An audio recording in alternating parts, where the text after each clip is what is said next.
और कन्ट्रेक्चुअल ब्लाबो थारमाने जुदि भाल जुदि खबर नापाय जोंखौ साख्रिखौ सरकारि खालामो All Assam Panchayat and Rural Development Contractual Employee Council ni मावफारियाफोरा गावसिनि गोबां दाबिफोरखौ मावफुंनांगौनि थाखाय सोमावसारदों।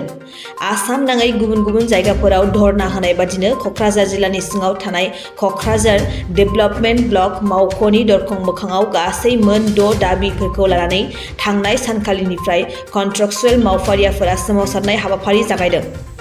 मावफारियाफोरा धरना खालामनायनि गेजेरजों 60 बोसोर बैसोसिम साख्रिखौ रोखा खालामनो, गासैबो मावफारियाफोरनि ROP राहा खालामनो, गासैबो मावफारियाफोरनि समान खामानि समान दान बान्थानि खान्थि लानो, सरकारारि मावफारिया मोननांगौ गासैबो खाबुखौ होनो, लांदां जानानै थानाय मोनफ्रोमबो मासिफोरनि सोलायै रोंगौथिनि बिथायाव गासैबो थिखा बिथायारि मावफारियाफोरनो बिफानारि महरै आनजाद खुंनानै थिसनथाइ होनाय, लोगोसे आसामनि गिबि मन्त्रि डक्टर हिमन्त बिश्व शर्माया आखाइ होनांगौ होननानै दाबि दैखांदों।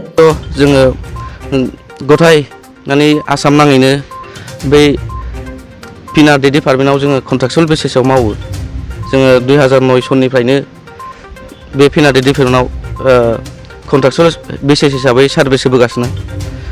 नाथाय जोंखौ सरकारि तरफनिफ्राय जों मोननांगौ सा सुबिदाफोरखौ बन्सित खालामनानै दोनबोनायनि थाखाय जोङो थांनाय फेब्रुवारि 1 निफ्राय दिनै सानथाम रानिं जाबाय जोंनि पेन डाउन बा जोबनो गैयै दोनथ'नाय कलम दोनथ'नाय खामानिया। दा जोंनि गाहाय थांखियानो जाहैबाय जोङो 10 निफ्राय 14 बोसोरसिम सार्भिस होबाय।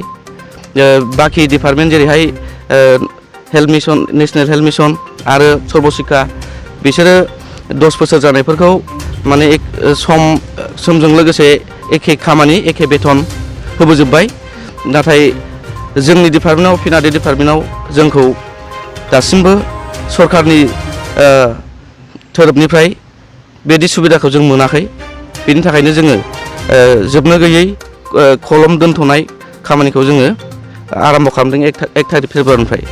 नै दाख्लैसो थांनाय 2022 मायथाइनि 29 जानुवारियाव जोंनि आसामनि सेक्रेटारि प्रेसिडेन्ट बे P&Rd डिपार्टमेन्टनि जोंनि एसोसिएशननि बेजों लोगो नांनानै जोंनि आसामनि कमिशनार सार बिथांजों 29 थारिखआव मोनसे मोजां मिटिं रायज्लायनाय जादोंमोन। बेवहाय जोंना कमिशनार सारा जोंनि बे दाबिफोर डिमान्डखौ लानानै बुंदोंमोन। जोंनि डिमान्डआ जाहैबाय 60 बोसोरसिम जोंखौ जब सिकिउरिटि खालामनांगौ, ओमफ्राय ROP थारमाने रुल अफ पे हिसाबै जोङो दरमाखौ होनांगौ। जोंनो खम रेमुनारेसन होनानै जों न'खर सालायनो हायैयाव, फेमिलि खुंनो हायैयाव बे दिनैहाय इनडिफिनिट बे पेन डाउन प्रग्रामखौ जों लानांगासिनो दङ। दाख्लै रायज्लायनाय बादि जोङो कमिशनार सारा होनदोंमोन जे जोंखौ सेलारि आरो APF-खौ 15 दिनसिम लागोन, आंनो 15 दिन समाय होनांगोन। ओमफ्राय जब सिकिउरिटिनि खामानिखौ मावनो थाखाय 1 मासनि एसे बारा नांनो हागौ, 1 माससो सम आंनो होनांगोन। नाथाय जोंना आगोलावहाय 2020 मायथाइयावहाय आगोलनि बारग' गिबि मन्थ्रि जोंना सर्बानन्द सानवाल सारनि समाव मोनसे केबिनेट पास जादोंमोन।